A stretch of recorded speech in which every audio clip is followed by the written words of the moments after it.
Baik, Assalamualaikum warahmatullahi wabarakatuh.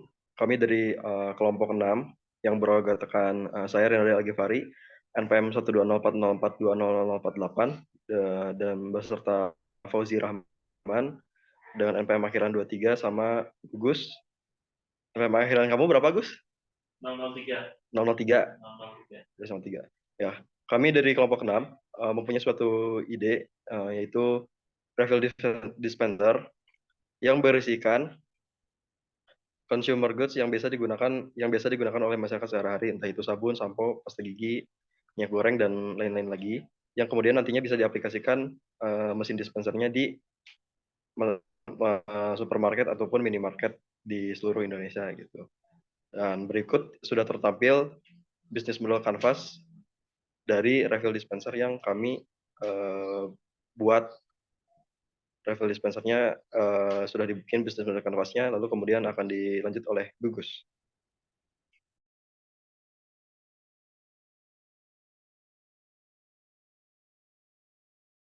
Oke, yang pertama dari customer segmen dulu, karena dispenser refill ini kami menyasar B2B, kerjasama dengan para perusahaan consumer good company seperti Unilever, terus Wings, dan juga kalau bekerja sama dengan retail dengan Indomaret, Alfamart, Borma, dan Jogja.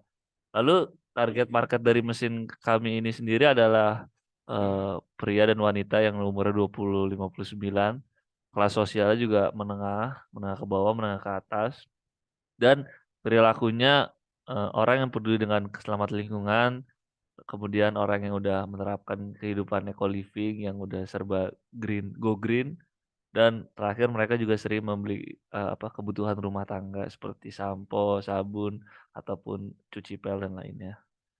Lalu di customer relationship, gimana agar experience kita ini, para audiens nanti menyenangkan, di desainnya jangan terlalu kaku, seperti agak minimalis atau modern futuristik. Kemudian ada SPG atau SPB yang membantu, customer dalam mengisi ulang, eee, produk consumer good-nya. Dan terakhir ada sustainably, environment, kita juga bakal mendukung kegiatan-kegiatan yang eco living lah, sehingga para customer ini juga percaya dengan perusahaan dispenser refill kami. Kemudian bagaimana kita bekerja sama channel-nya melalui ada website dan media sosial, itu yang online-nya, kayak Instagram, TikTok, Twitter, dan lain-lain. Kemudian yang untuk offline-nya dengan, apa, channel, produknya itu dari Borma, Indomaret, dan Alfamart. Selanjutnya dilanjutkan oleh teman saya.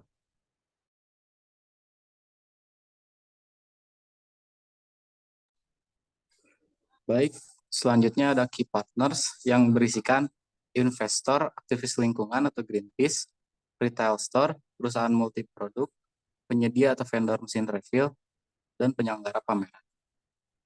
Selanjutnya, key activities yang berisikan mendesain dispenser refill, bekerja sama dengan vendor dispenser refill, quality control mesin dispenser refill, marketing atau branding promotion, mengikuti pameran startup atau bisnis green economy, dan pengajuan proposal kerjasama dengan perusahaan ataupun investor. Dan selanjutnya ada key research yang berisikan gedung penyimpanan dispenser refill, SDM berkualitas, modal awal dari pendiri, modal dari investor, dan merek paten. Oke, selanjutnya akan dilanjutkan oleh teman saya.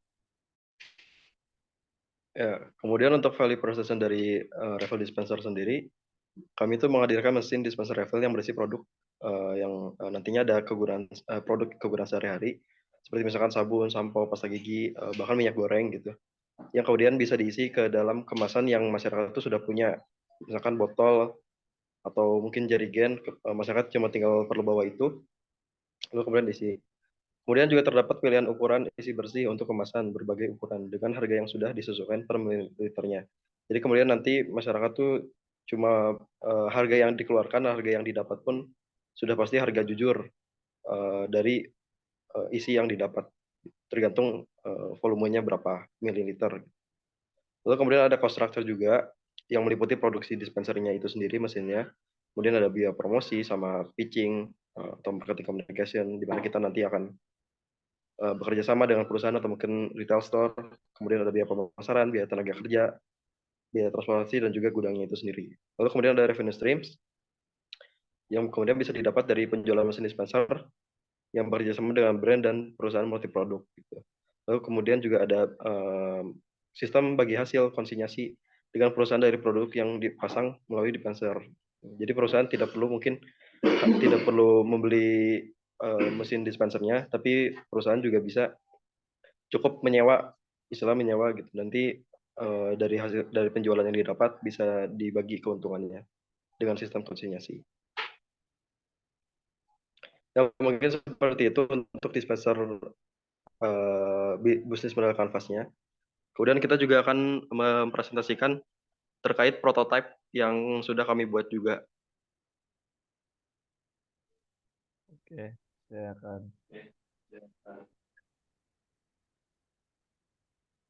Nah, next. Oke.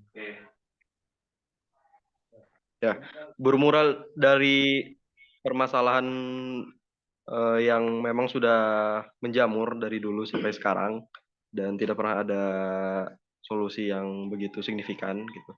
Karena sampah adalah masalah utama hampir setiap negara di dunia, terkecuali Indonesia yang menurut data dari Konsorsium pun menduduki posisi kedua gitu dengan polusi laut atau sampah plastik. Sampah plastik dapat menyebabkan terjadinya pencemaran tanah karena sifatnya yang sulit terdekomposisi sehingga sangat berbahaya bagi makhluk hidup yang tinggal di sekitarnya.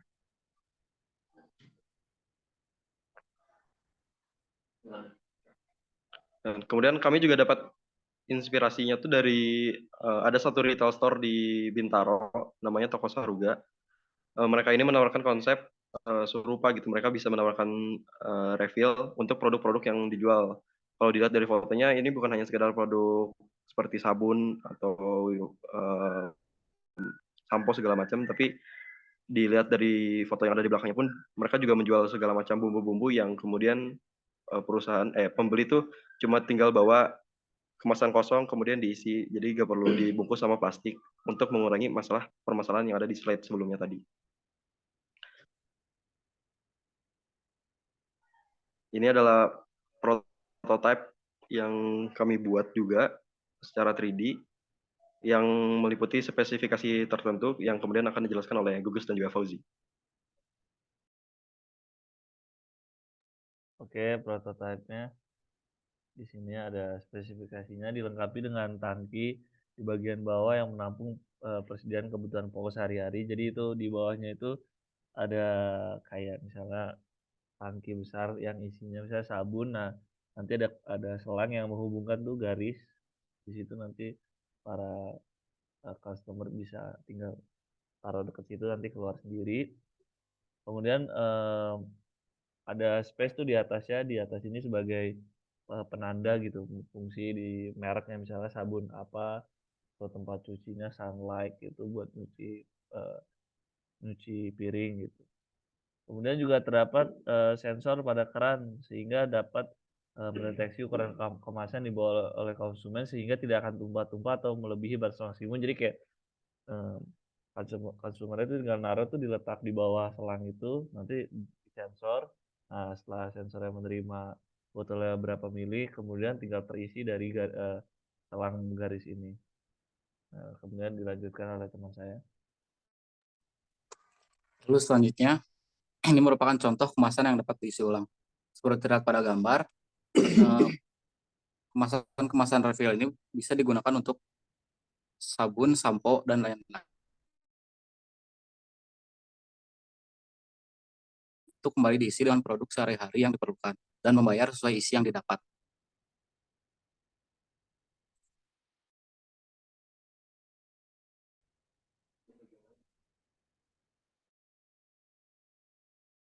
Tentunya terdapat kelebihan dan kekurangan yang didapat dari penggunaan dispenser refill itu sendiri. Nah, kami sudah menentukan beberapa pro dari produk kami, yaitu mengurangi sampah plastik dari kemasan produk, dapat mengubah gaya atau pola hidup masyarakat menjadi lebih sustainable, berdampak bagi lingkungan yang lebih sehat, harga jujur yang dikeluarkan per mililiter, dan bisa memanfaatkan kemasan yang tidak terpakai. Nah, yang terakhir ini adalah beberapa kontranya. Yang pertama, produksi mesin dispenser mahal. HPP dari produk tentu bisa menjadi lebih mahal. Perlu edukasi lebih bagi masyarakat. Perlu ada kerjasama dengan produsen agar dapat terrealisasi. Kerjasama dengan perusahaan retail agar dapat terrealisasi. Ya, mungkin seperti itu dari penjelasan bisnis model Canvas dan juga prototipe yang sudah kami buat mengenai dispenser refill yang menjadi ide bisnis kami. Mudah-mudahan bisa terrealisasikan dan memang bisa digerakkan lebih masif lagi agar terciptanya lingkungan yang lebih sehat dan bisa mengurangi masalah plastik. Baik, seperti itu dari kelompok 6. Mungkin lebih kurangnya mohon maaf. Terima kasih. Wassalamualaikum warahmatullahi wabarakatuh.